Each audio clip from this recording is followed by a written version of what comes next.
Good morning, children. Today we are going to see this subtopic. Which subtopic? Scattering of light.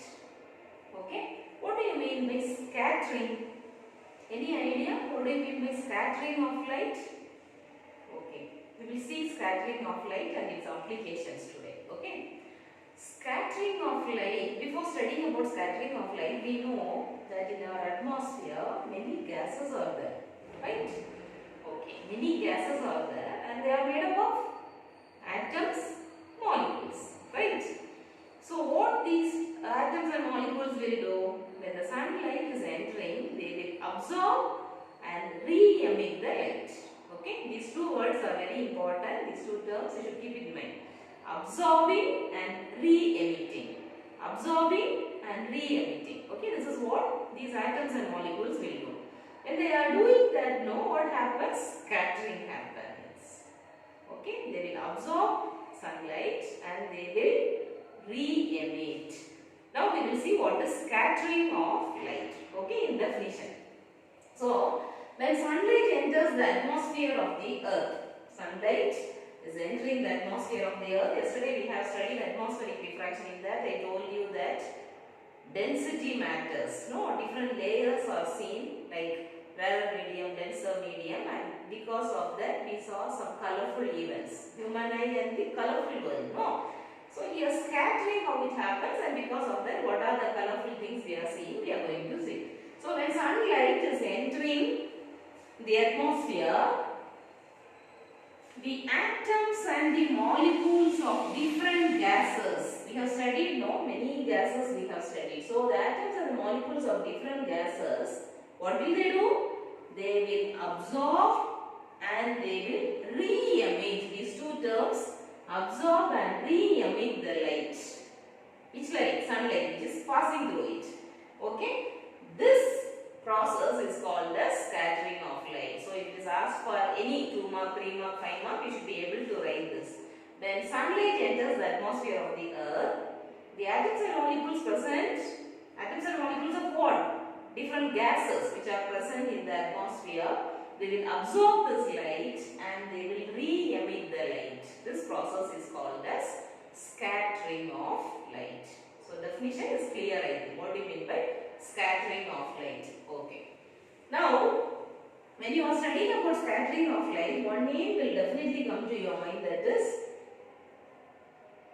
Rayleigh. Okay. He is the physicist. He got the Nobel Prize in the year 1914. Okay, in 1914 he got the Nobel Prize. So what you should do is, you should search about Rayleigh.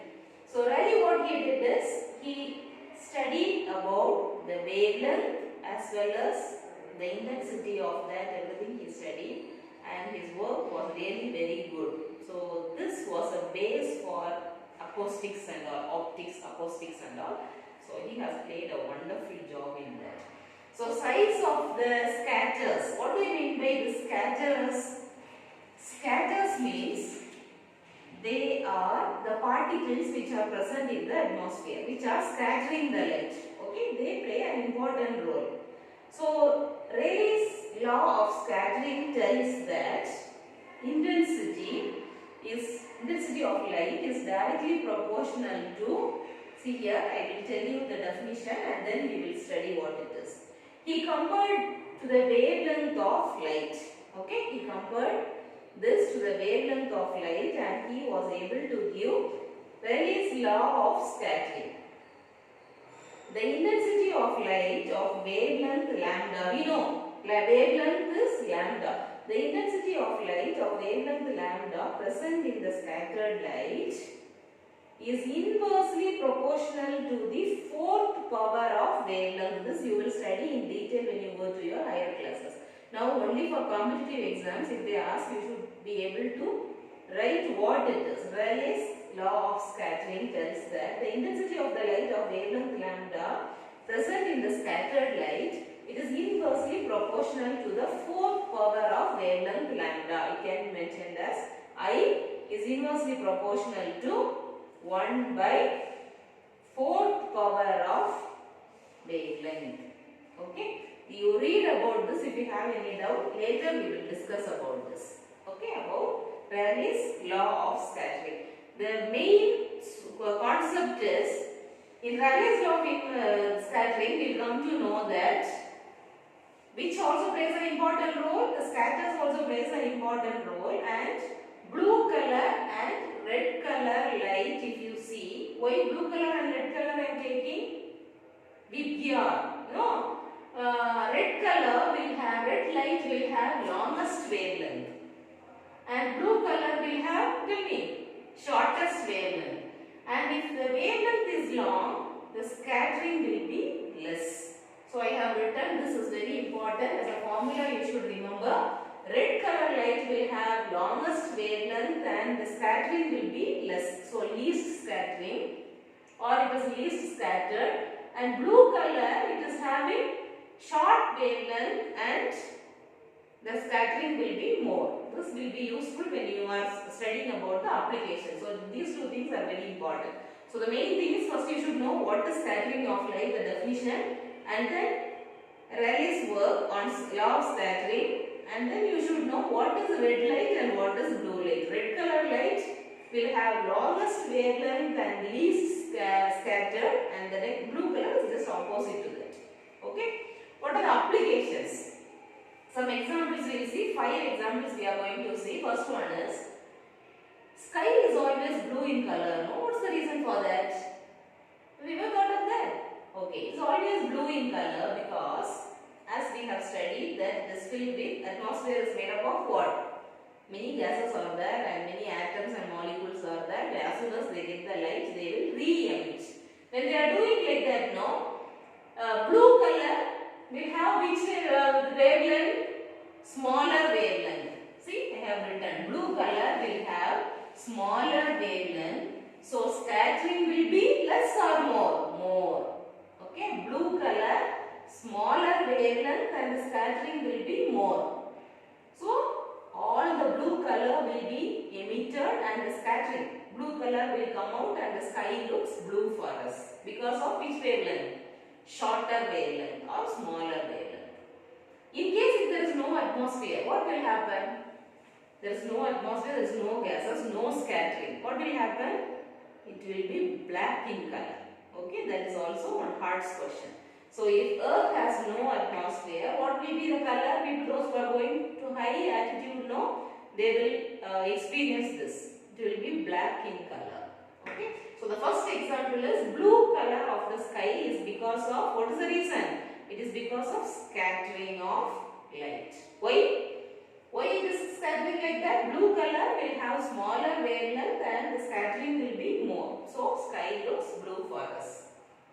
The next one is color of the sun. During sunrise and sunset, if you see, nice color you will get. No? Why that color is, we are getting that color.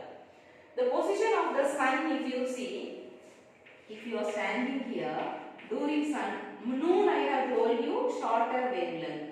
But during sunrise and sunset, sun will be this side and sun will be here. So the wavelength, if you see, the position of the sun is far away and the sunlight is travelling from this end, it is travelling to our eyes. When it is travelling like that, no, the blue color light is having shorter wavelength. Blue color is having shorter wavelength, so it will scatter. And who will reach our eyes? Only the red color will reach our eyes. All the blue color on the day itself it will get scattered. See here, the position of the sun is very far and the sunlight used to travel a longer distance. When? During sunrise and sunset. While traveling, the blue light scatters more and it will get disturbed. So it will stop in between. And who will reach us?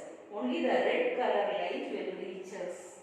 Okay, it will reach us till the last it will come. Because of which wavelength? Longest wavelength.